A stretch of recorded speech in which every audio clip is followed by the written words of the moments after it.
Bonsoir à tous, bienvenue à ce flash d'information. Nous commençons par Ouagadougou où se sont ouverts ce mardi les travaux de la 6e conférence du TAC, traité d'amitié et de coopération entre la Côte d'Ivoire et le Burkina Faso. Ces travaux ont été co-présidés par les chefs d'État Alassane Ouattara et Roch Marc Christian Kaboré.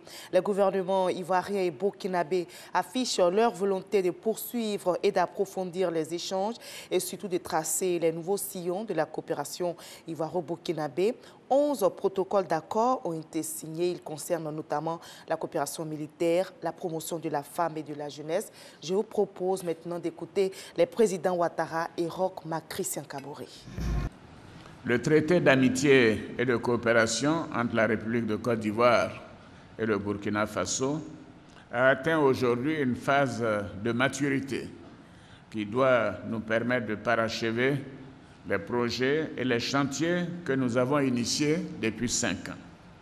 Dans ce cadre, nos gouvernements doivent veiller à ce que les nombreux accords signés depuis la création du traité d'amitié et de coopération soient effectivement mis en œuvre. Nos populations qui suivent avec intérêt nos rencontres fondent beaucoup d'espoir dans cet instrument unique de coopération bilatérale. C'est pourquoi je saisis cette occasion pour demander à nos chefs de gouvernement et à nos ministres de faire preuve de plus d'audace, d'engagement, de détermination et de célérité dans la mise en œuvre de nos décisions. Je me réjouis de la mise en place, conformément à l'article 16 de notre traité, du cadre de concertation au niveau des chefs de gouvernement sur les décisions et recommandations du traité d'amitié et de coopération.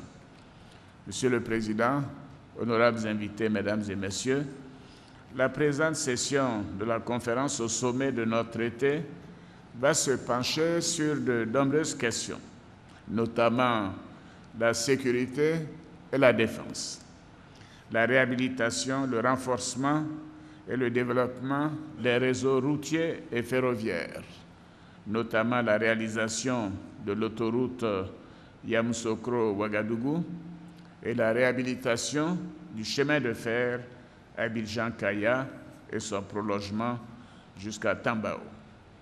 Le suivi de la situation post-évacuation du parc national du Mont Peko, la délimitation de notre frontière commune, la fourniture d'électricité et d'hydrocarbures au Burkina Faso.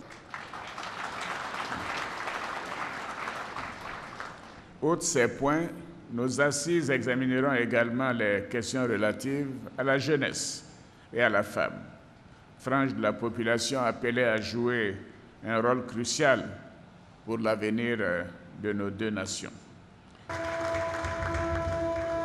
Pour nous permettre d'atteindre une satisfaction maximale de nos efforts constants d'intégration et de coopération, nous avons besoin de paix et de stabilité dans nos pays et dans notre sous-région. C'est dire combien il est important et urgent d'œuvrer à dissiper ce climat d'insécurité qui fait peser de graves menaces sur nos efforts de développement. Nous devons gagner le combat contre le terrorisme, la criminalité transfrontalière organisée, les trafics illicites de tout genre et toutes les formes d'extrémisme.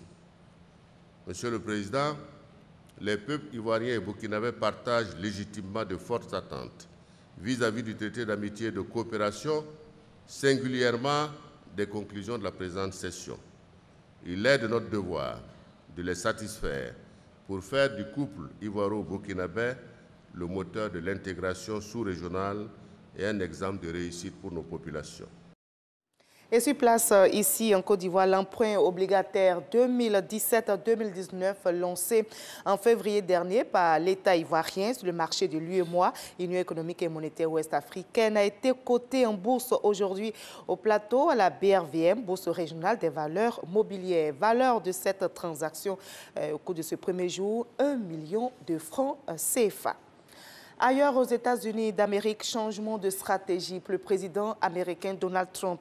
Il appelle désormais le Sénat à une abrogation immédiate de l'Obamacare plutôt qu'à une réforme du test. L'Obamacare, loi sur l'assurance santé signée par Barack Obama en 2010, a permis à 20 millions d'Américains d'être assurés.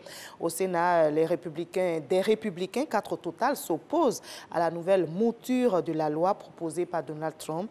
En réaction à leur défection, il appelle l'ensemble des républicains à abroger l'Obamacare maintenant et repartir de zéro pour élaborer un nouveau plan sur la santé. Dans l'actualité judiciaire, cette fois-ci, en Turquie, les juges ont décidé aujourd'hui de maintenir derrière les barreaux 6 militants des droits de l'homme, dont la directrice d'Amnesty International pour la Turquie. L'ONG proteste vivement contre ce maintien en détention et donc c'est de ces militants accusés de commettre un crime au nom d'une organisation terroriste.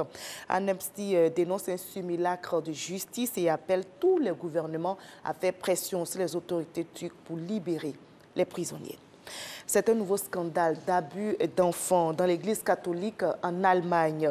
Au moins 547 enfants d'un célèbre chœur catholique ont été victimes de maltraitance. Il s'agit de délits et crimes allant de la privation de nourriture au viol en passant par des coups. Le rapport d'enquête a été dévoilé aujourd'hui même et les faits s'étalent de 1945 au début des années 90. La plupart des cas sont toutefois prescrits et les 49 auteurs suspectés des violences identifiées dans le rapport ne devraient donc pas être poursuivis. Chacune des victimes devrait recevoir en revanche jusqu'à 20 000 € d'indemnisation. Allez, on se retrouve à 20 h pour la suite de l'actualité. À tout à l'heure.